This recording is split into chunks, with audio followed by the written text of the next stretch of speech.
Imagine a device that listens to your thoughts to boost your productivity. Is that the future? Is it a gimmick? Is it weird? Omi is an AI-powered wearable device that aims to remember your conversations, to answer questions, and assist in organizing your daily tasks. It's literally a wearable. You're meant to wear it on your head using medical tape, and it's supposed to read your mind, read your thoughts. Now, you can wear it as a necklace as well, if you'd rather do that. Today's video is brought to you by Brain.fm, science-backed focus music that sounds great, by the way. You can check it out, linked up down below. And we're gonna break this down and talk all about it. I never know who's sitting in front of me, right, on the camera, because I know people who are all about this, and they can't wait to get their hands on it. And I'm not just saying like this device in particular, although that's what we're talking about right now, but this kind of device, like this sort of technology, some people just love it. They eat it up. They can't get enough. And basically, they want to merge with machines.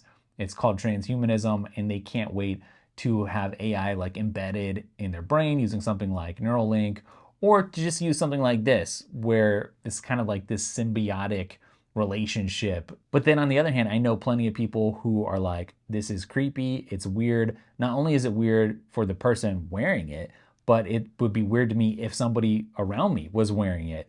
Same thing with like, the AR glasses with the cameras aimed everywhere and the mics everywhere.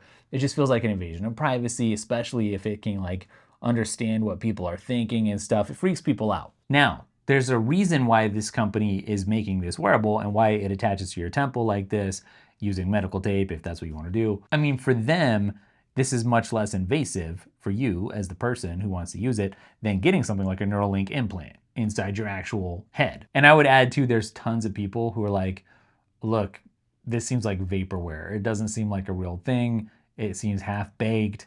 We're gonna just forget about this in a week or two or a month or two, certainly in a year, because it's just like, it was an announcement. It's never gonna actually turn into something actual or useful. I will say this though, you gotta say, if you could nail privacy and if you could nail, making other people comfortable with it, if you could ever live in whatever world that would look like, the idea of having this quote unquote personal assistant that's kind of like the Star Trek computer or whatever.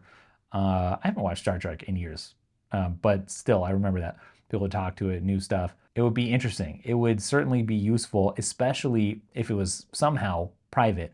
We talked about this NVIDIA computer that's sort of like the size of a Mac Mini that's super powerful. You could chain a couple of those together and run a 400 billion parameter a local AI in your house or at your office or whatever, and not have to rely on, OpenAI or Claude or Google or anything. It would be like your own AI. Well, if you had access to something like that, but it was in a form factor like this or similar to this or something, then I almost do kind of understand the underlying appeal, but I think I more understand the underlying weirdness that people sort of react with. It's like you can say that this thing's not going to listen to other people, like it just is tuned to work with so-and-so's voice or whatever, and maybe you could even make it compliant with this or that regulation.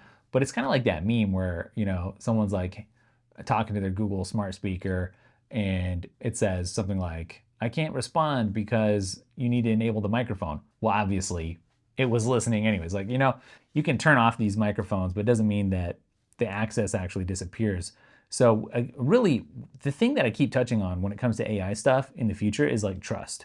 Do you trust X, Y, or Z component in the chain, the company, the government? There's a trust component there, and the people that you're around for sure, and what they're adopting into their life. That's a big discussion. What's really funny, I think, is that you see a ton of people who are like, why do we need this or something like this? Because we basically have a phone that's small enough that it's with you all the time, or even like a smartwatch. Like, we don't really need an extra thing to carry around to do this, which is a good point. It seems like almost every month or two, you have some new camera company or AI company that's made a dedicated device that fits in your pocket, and it's like, hello, I have a smartphone right here that's clunkier and chunkier. I don't have room to store two things plus my keys. Like, why would you even make that? And I don't know if this sort of falls into that category or not. I just want to take a brief second and let you know about our sponsor today, Brain.fm. I love Brain.fm. I'm literally never without this app on my Mac, on my iPhone, wherever I go, because it just sounds so good. But it's not just about the sound. Brain.fm is science-based, science-backed, and it will help you actually concentrate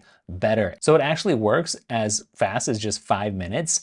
And I love the interface, and it just really has quite an effect. Check it out. As you can see, people really love it. And if you check the link down in the description, you get 30 days free. It's interesting that it integrates with all these different apps. Not 100% sure how that works. So that's kind of the productivity angle I think that they're pushing. I think what could be sort of an overlooked aspect of this is specialization in certain industries like healthcare, for instance. That could be a place where something drops in like this and it prevents medical mistakes from happening, or it's sort of like a second opinion where somebody is having a conversation with a patient or something, and the AI picks up on something that the doctor doesn't or whatever. Now we're kind of back to why even have the doctor then in the first place. The new world with AI is so crazy. That is 100% why I've made this course, AI and I, which you can get for 99 bucks right now. It's still in pre-order for like one more week while I just put the finishing touches on. You know, just yesterday on the show, we were kind of talking about Apple's lawsuit with Siri and how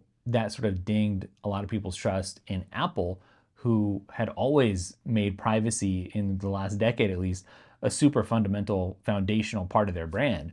And then to do this payout of almost $100 million, is that admitting something? Is it just getting off the back? It doesn't matter. Like, there's not a lot of trust if you can't even trust, you know, these companies that have made privacy the bedrock of their thing.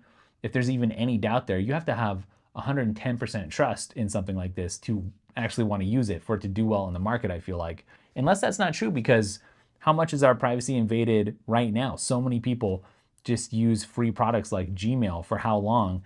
And if it's free, you are the product, right? Your data is being harvested, sold, used, or being used against you, you know, for marketing purposes. And these companies know more about us than we know about ourselves. Is that good? Probably not. So would you be one of these people who are saying things like, it improves my memory, my ideas, and more, or my AI clone helps me with everything, it's absolutely the best buy of 2024? Or are you a big, nah, that's okay, I'm gonna pass?